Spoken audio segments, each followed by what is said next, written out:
So we've had many scandals in boxing history, but this ranks as not only one of the biggest scandals, one of the biggest disgraces in the squared circle, usually with boxers. There's a level of respect, not before the fight, but after the fight, where people say, we can get along after the fight, but there's going to be, rough business once the fight starts. Both sides being even, usually the best fighter would win, unless, of course, the mafia or other machinations are part of this. Now, this was one case.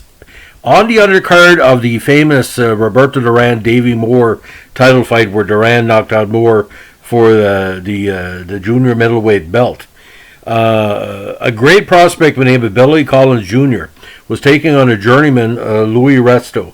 Now, Collins had entered a fight as an undefeated light middleweight from Nashville, Tennessee. Now, because of what happened to fight, his career was cut short, when he sustained serious injuries against one Louis Resto, a kind of a journeyman Latino fighter, in their 10-round bout. Now, aided by his trainer, Panama Lewis, who was a very famous trainer at the time, he used illegal tampered gloves with an ounce of the gloves' cushioning removed, along with hand wraps which had been soaked in, of all things, plaster of Paris. Now, Collins, of Irish descent, was born to a working-class family in Antioch, Tennessee. His father, whose mother was a Native American, was a former welterweight pro boxer who had once fought the great world champion Curtis Coates. He trained his son to follow in his footsteps since before kindergarten.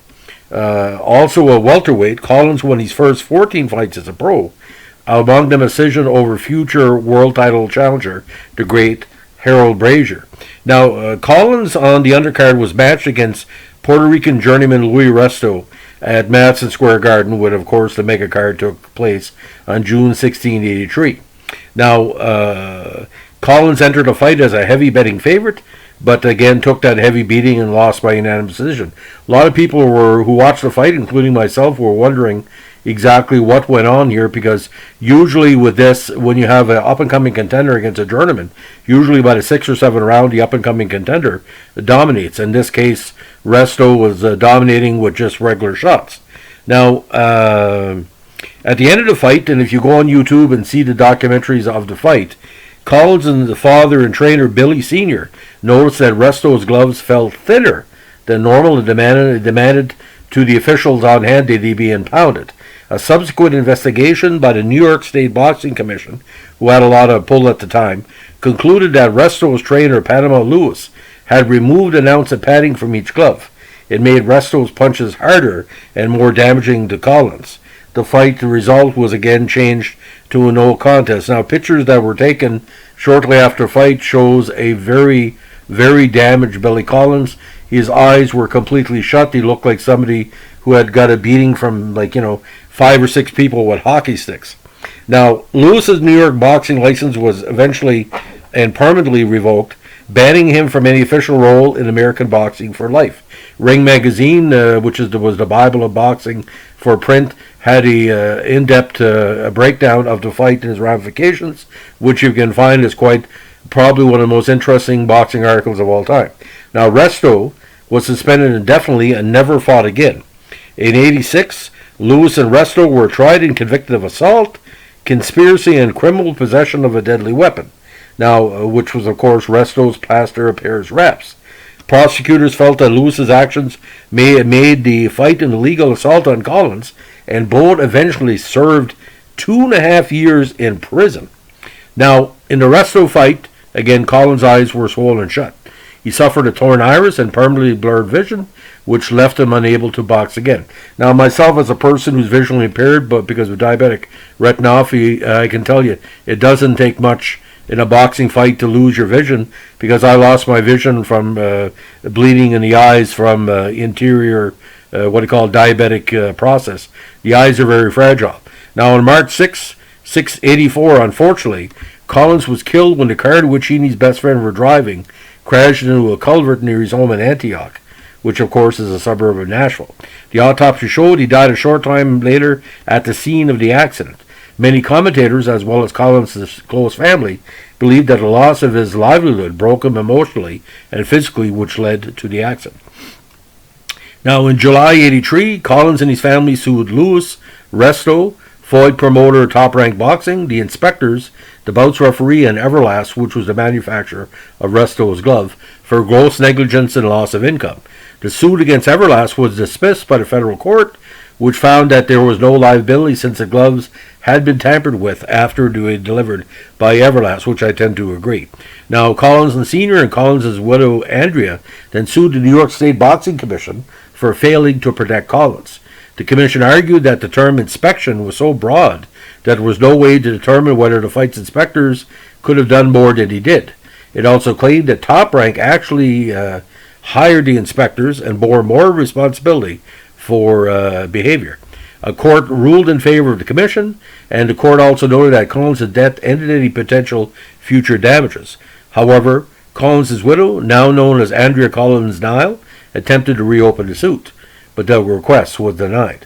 The state subsequently changed its rules to prevent a repeat of what happened to Collins, which has included visual inspection by, I think, more than 2 witnesses. And I know for a fact that the size of the gloves, especially for Olympic boxing and pro boxing, is much more maintained back in the 1980s, ladies and gentlemen.